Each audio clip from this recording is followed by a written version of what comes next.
Hello, Ram Ram सभी को। स्वागत है सुशीला ढाका ब्लॉग्स में। तो आज मैं लेके आई हूँ हॉस्पिटल की जो एक्टिविटी है, तो वो कैसी चल रही है वो दिखाती हूँ मैं आपको। आज के ब्लॉग में यही है। तो हम मॉर्निंग में उठ चुके हैं और मेरे बेटे को जो रात को एक इंजेक्शन लगा दिया था डॉक्टर्स ने, और एक इंजेक्शन है वो सुबह लगाया है ताकि स्टेम सेल जो है हम करवा रहे हैं तो स्टेम है वो एक्टिव हो जाए। लक्ष्य स्टेम है वो एक्टिव हो जाए और आज शाम को वो ब्लड लेके और उसमें से स्टेम है वो अलग कर लेंगे।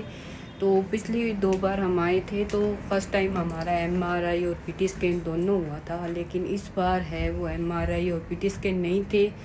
तो हमारे साथ जो रूममेट है उनके सबके पीटी स्कैन एमआरआई थे, तो सब खाली पड़ा है क्योंकि मॉर्निंग में 8 बजे यहाँ से भेज देते हैं कि पीटी स्कैन और एमआरआई करवा के आओ। ये टेस्ट बाहर से होता है, कैब वगैरह आती है उस पर ये सब चले गए हैं।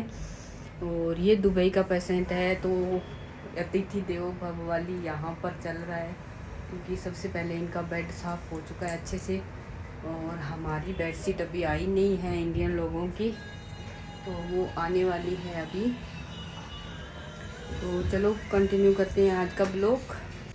ये टाइम है सुबह के 8 बजे जब मैंने कॉल कर दिया चाय के लिए 307 पर, क्योंकि 3rd फ्लोर पर है कैंटीन और हम रह रहे हैं 7th फ्लोर पर। तो हमारी आ चुकी है सुबह की चाय और लक्ष्य का ब्रेकफास्ट भी आ चुका है, इडली और सांभर, क्योंकि उसको हमने दूध है वो 7 o'clock पिला दिया था। उसके बाद में आ गई है डॉक्टर उसका बीपी, पल्सस और फीवर वगैरह चेक करने के लिए मॉर्निंग में।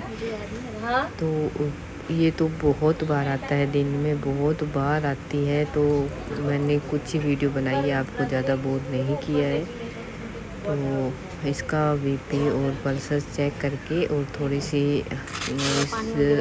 पूरा शेड्यूल है वो हमें डिस्क्राइब करके गई है ये कि आज कितने बजे क्या होने वाला है, कौन कौन सा डॉक्टर है वो मिल के जाएगा। तो वो सारी इसने जानकारी हमें दे दी है। आज पूरे दिन का शेड्यूल है वो मतलब इसने फिक्स कर दिया है भी कैसे और कहाँ हमारा जाना आना रहेगा। तो सफाई वाली भी आ चुकी है इसके बाद में, और लक्ष्य के पापा भी नहा के तैयार हो चुके हैं और सफाई करने के बाद में आ गई है बेडशीट लगाने के लिए।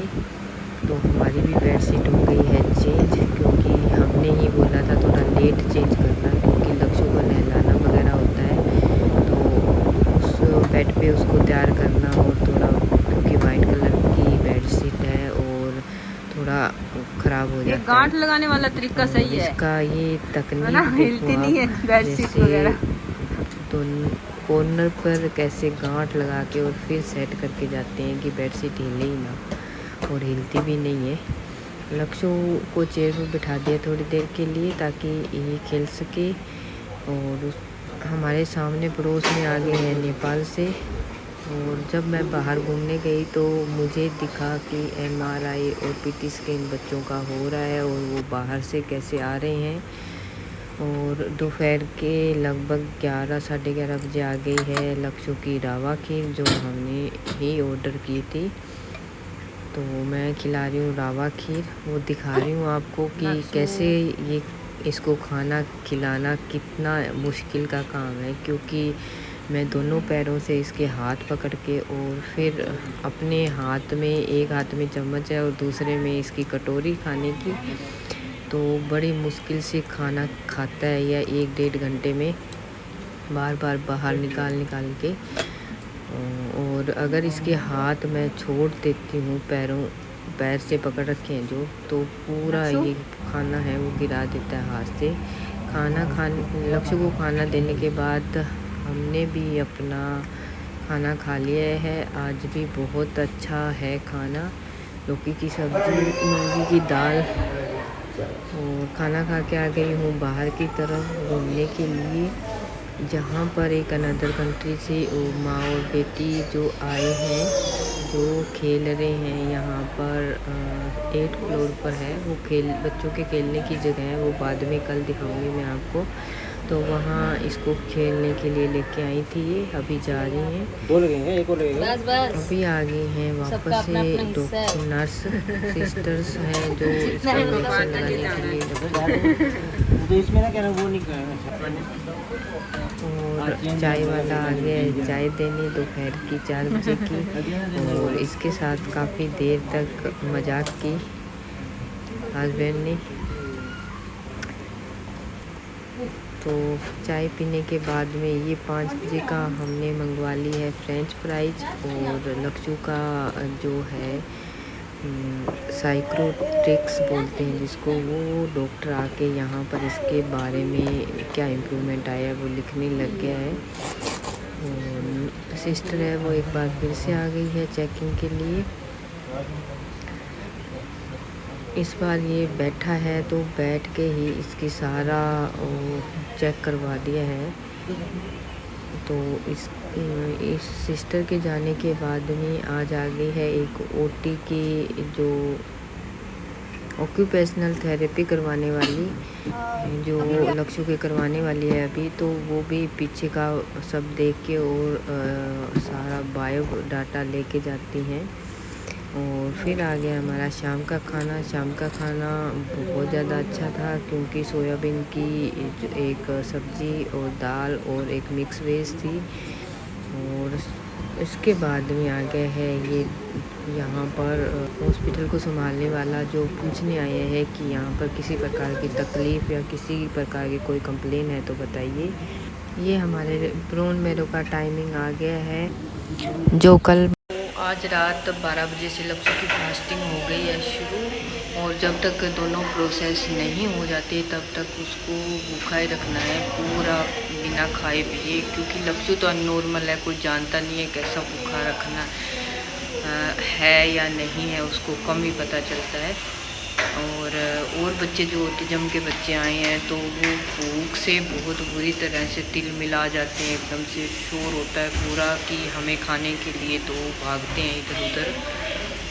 तो लक्ष्य को तो ऐसी कोई प्रॉब्लम नहीं है, उसको तो 2-3 घंटे बाद में जैसा ही मेरा टाइम फिक्स है उसी के हिसाब से ही देती हूँ मैं खाना पीना।